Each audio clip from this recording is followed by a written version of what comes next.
What's up, everybody? Welcome to the 12th annual Twilight Ryder Cup preview. Let's get to it. Been doing this for a while. We're back to Hidden Valley again after not being there for quite some time. We were there last year after our run at Pine Meadows, and obviously JD beat me. I lost back-to-back years. That's why I've kind of semi-retired from being a Ryder Cup captain for the time being, at least. There's our record. So Hand is going for his undefeated. Well, I should say to keep his undefeated streak alive, going to 3-0, and Eli is making his Ryder Cup captain debut. Those are the records going into Hidden Valley. I didn't realize we did have three broke last year. Carson and Bailey shot 4 under in Shamble, which is holes 7 to 12. Then we had Belsey and Burke shot 6 under Scramble, so 6 under through 6, obviously aided by Bill's. No, I guess that wouldn't have been his hole in one. Wouldn't have been on. Oh, yeah, the front 9. What am I saying? Okay, it's just the front 9. Sorry. So they shot 6 under on the front, which, yes, he had his hole in one on number 8. That set a record. And then Hand and Laud shot an overall record of 10 under. So the only one that's been kind of holding on for a while is 5 under Scramble. Nobody has got close to beating that. That's all the way back from 2019. There's the draft order. I mean, obviously, you guys have seen this. You can pause it, or, that was also on the Google Sheet. Same, these are just the teams, side to side. Eli had the first pick, and then Rick had the next 2.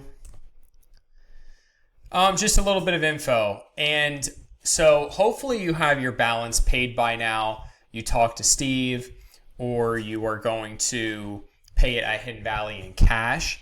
Everything that happens at the Ryder Cup or after is just going to go on to next year's, okay? There's most likely going to be a fee to get into Red Lion again. I have to talk to Steve to see exactly what our finances are at, but it'll probably be like 10 or 20 bucks that everybody will have to pay. That's coming to Red Lion. Now, for the actual Ryder Cup itself, there's a $10 entry fee into this event. We're going to have course contests. There's going to be 6 of them. And then money's going to go to Scroff, and any extra is going to go to the party. So the course contests are the 4 CTPs. You'll win $30 bucks. And then the longest putt on number 14. So even if your putt doesn't matter, that's a better ball hole. Still roll it, in case you can make the long, whether it's for a triple or whatever. It's the longest putt. It doesn't matter what it has to be for. And then the closest second shot on number 18. So format. Holes 1 to 6 are a 2-man scramble. 7 to 12 is a shamble. For those of you who haven't played before, remember that's you take the best drive, and then you play your own ball in and take the better score. And then 13 to 18 is just standard better ball. Play your own score, play your own ball, take the best score. Each match has 6 points awarded. So 1 for each of the formats, and then front back total. And everything is stroke play, okay? So that means if you're down, 3 shots in the total going into the last hole, and you have a 2 compared to a 6, like that could matter, okay? So stroke play. Now, can you give gimmies? Sure. And it's typical standard rules for Twilight. Rake in place in the bunker, roll at a club length everywhere. And if the other team wants to concede the punt, they can certainly do that. That is entirely up to you. All right, let's get to the matches. So it was Hand put out the first pairing, and he put himself and Bailey out. And Eli responded with Laud and myself. I think this match is going to be, minus 120. I set both ways. And just to get out in front of this, if a match ties, there is a tie line. So you would lose that bet. If you bet like Nick and Bailey to win the match and the match ties, you're not refunded. You lose the bet because I am offering a tie line. And then I know the Ryder Cup stats are probably going to look pretty small on here. I'm just going to kind of go through and let you know if like anything jumps out. I mean, what kind of jumps out to me is the fact that Hand hasn't lost a Ryder Cup yet. I mean, that doesn't, obviously you can see his individual record is 2-3. But yeah, he's undefeated in Ryder Cups, has always been on the winning overall team.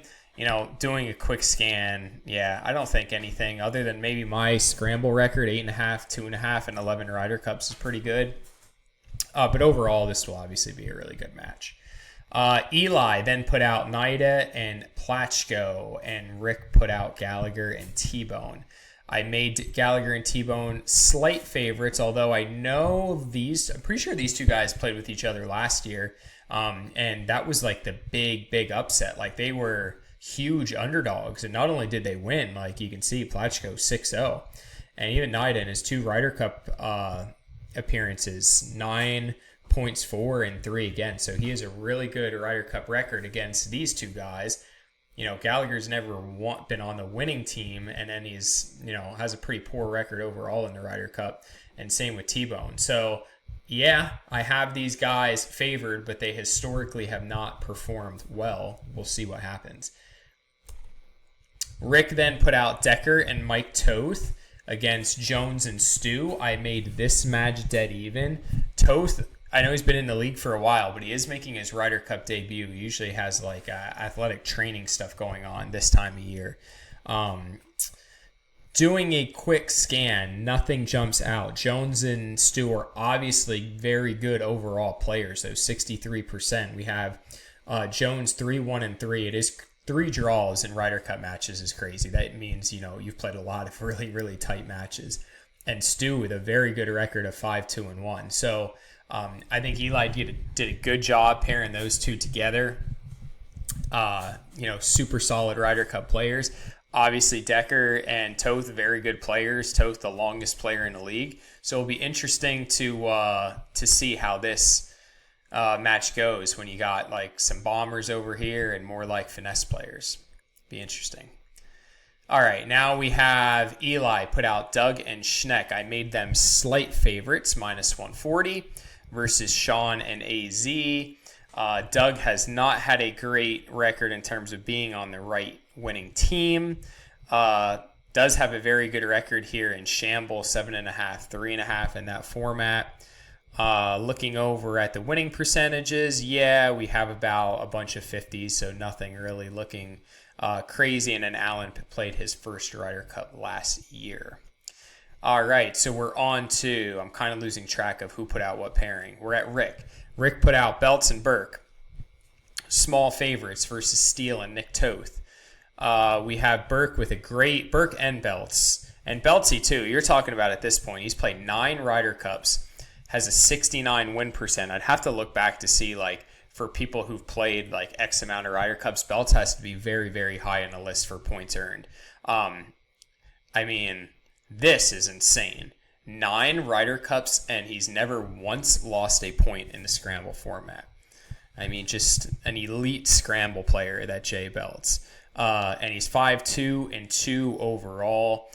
Steele sitting at 47%. Nick Toth also making his Ryder Cup debut. So small favorite there to Beltsy and Burke.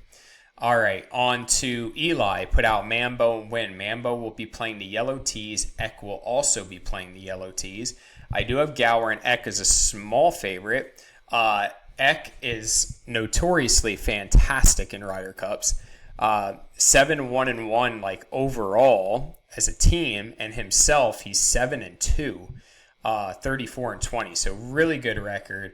Back 9, 7-2, like overall, he just doesn't lose matches very often.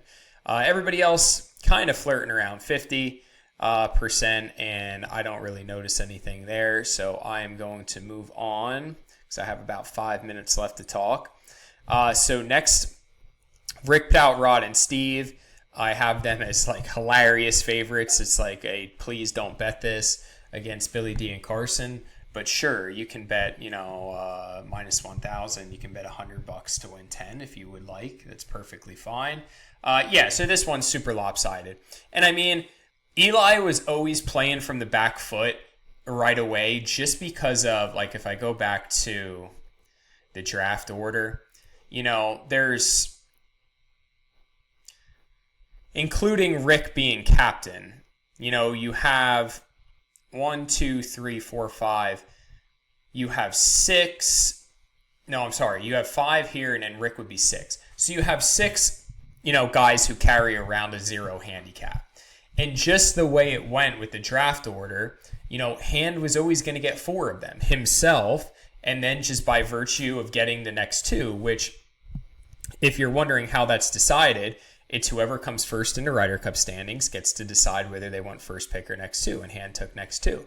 So that allowed him to get Steve, Bailey, and Rod, and then Eli only got Laud as myself. So that's why, like, if you're wondering why, oh my God, it's so off balance, it's not Eli's fault. It's just the way the draft went, that there's 4 0 handicaps on Rick's team and there's only 2 on his team. Does that mean he's going to win? No. I mean, I lost last year being in the same scenario Rick's in. There's so many more matches to worry about than these 2. So yeah, is one match crazy lopsided? It is. But I don't think it's going to entirely affect it. You can obviously have other upsets along the way. I mean, Steve and Rod are just, you have 2 0 handicaps playing against 2 not 0 handicaps. So they're going to be massive favorites, even though, like, Steve's record is, 48%. It's okay. Billy D, 42%, fine. Carson has not had much success at all in Ryder Cups, but, can they get a half point or a point? Yeah, I'm sure they could. It's golf. Moving on. Noon, tea time. We got AB and Ursulak against JD Barton and JZ. I made these guys minus 140. Bunch of around 50%. AB solid, 58%. And we have 47, 42, 40. Yeah, I'm not noticing anything. Nobody's played in a crazy amount of Ryder Cups in this group. So all of the stats are fine.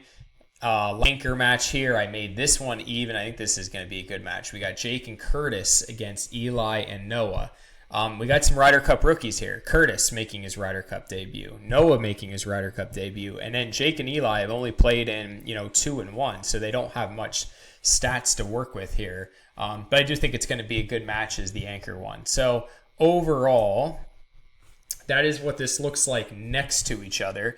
I did end up making Team Blue slight favorites because I have them in, favorites in more matches. And then they obviously have the match that, if you ask me for like a side bet of will that match be 6-0, I mean, I still would probably put like minus 400 odds on that being 6-0. Like, then, chances are that's not. But can they can Eli's team make up for it with some like upsets over here? Yeah, they could. This has happened many, many times in this exact scenario.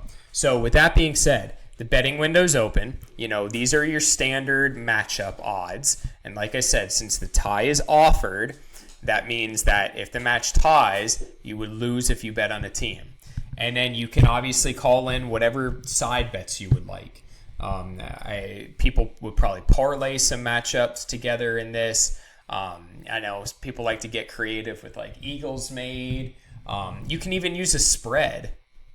Like I said, if some of these matches, you don't want to bet the favorite, I'll give you like a point spread on it instead that you can use. Or like, will any of those scoring records from the beginning? Like, I'll give you odds on, where are they at? Right here. Will the total score record be broken? I'll come up with odds of any of that. So looking forward to it. The weather this week looks fantastic. Like, I don't think it's supposed to rain leading into the event at all. Saturday looks beautiful. Hidden Valley should be nice, firm, bouncy, and good shape. I'm looking forward to Red Lion afterwards. So it should be a super fun day. Let's get those bets rolling in. I'll send in some email updates of what's going on throughout the week. And I'm just looking forward to seeing everybody Saturday, which was just another fun year of Twilight coming to an end. So hopefully you guys have a good night, and see you soon.